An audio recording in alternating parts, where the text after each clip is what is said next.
araw po sa inyo guys. Ito naman tayo nagpasyal sa ating napakagandang falls. Sa Agutayo Falls guys.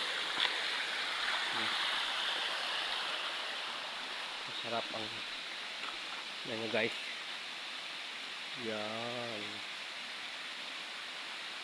Napakataas to guys. Yung falls dito guys. Masarap dito magpasyal guys, lalo na tag-init kasi malamig dito sa baba.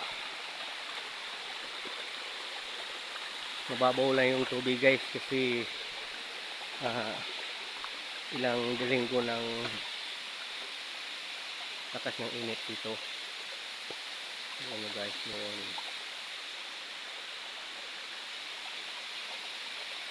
Lalim to guys pag maganda yung panahon.